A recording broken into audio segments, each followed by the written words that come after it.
Hey everybody, this is the 1 year anniversary of my reef tank. I call it the Reef404. It is a 375 litre fish tank. That's about 100 US gallons. So the plan today is just to give you some highlights of my reef tank. I'm going to talk to you about some of the equipment, the fish, some of the corals, my strategy that has been for the last year, just for the first 5 minutes. And then after that, just some different impressions of my reef tank that you can just enjoy. The Reef404 is a 150 centimeter by 50 centimeter by 50 centimeter mixed reef tank located in Germany. I used the Triton method. I decided to give it a shot. I had a smaller tank, or my first tank was a 120 litre, which is I think 30 US gallons, and I didn't do any dosing of any kind, so this time I wanted to do it right. I planned building this tank for about a year and started it off with the Triton method, and you'll see some pics of my sump and the algae refugium and just the dosing pumps and the typical setup.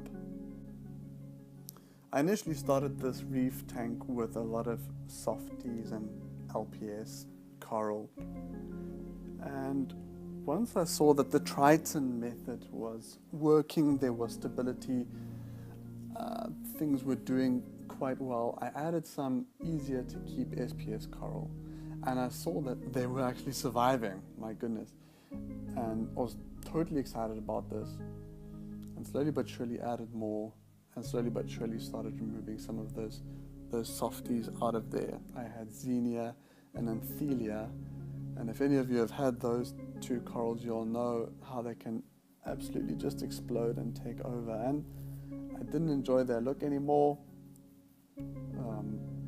so I took them out, I got rid of them, and I've really got to the point now where I have mostly SPS and LPS coral, which is basically those two, and I'm just enjoying watching the tank grow. I've got some great fish, they're all doing well. The clownfish are still from the original, the Bengai cardinal are still from the original tank, one or two others as well, and added some new ones now with this new setup.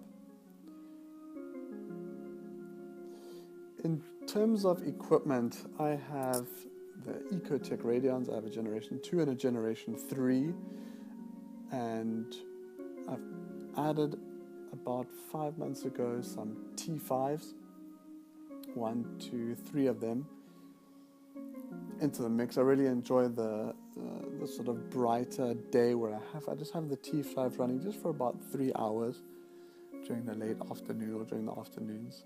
Try the midday for the reef itself. Then I have a bean animal overflow box. It works really well.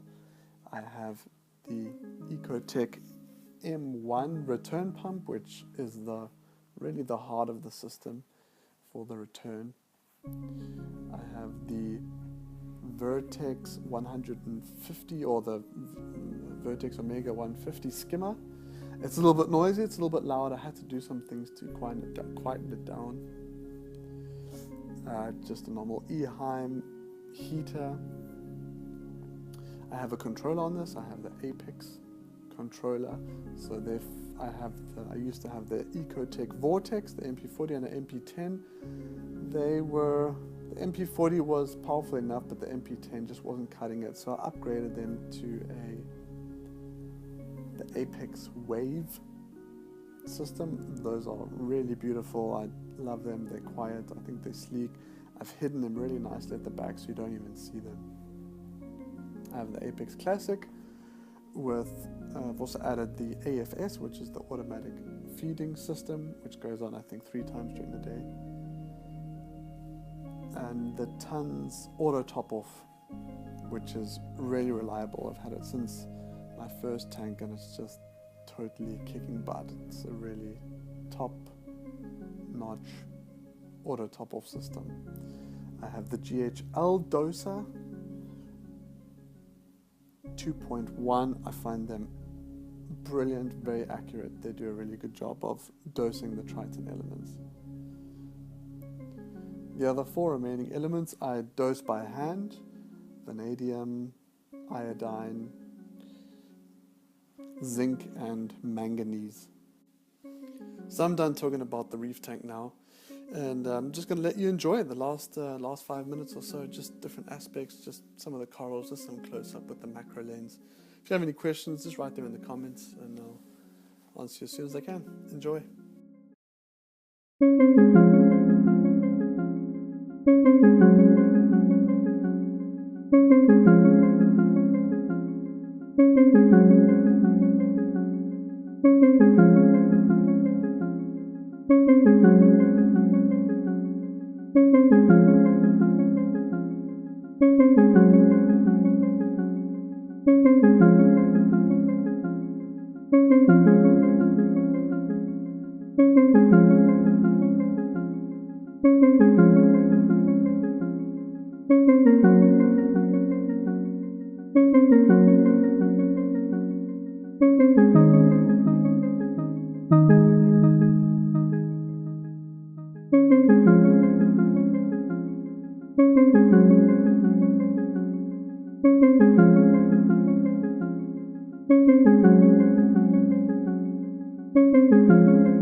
Click here to see a tour of the Reef 150, or here to see the weird and wonderful Ophiomastrix starfish.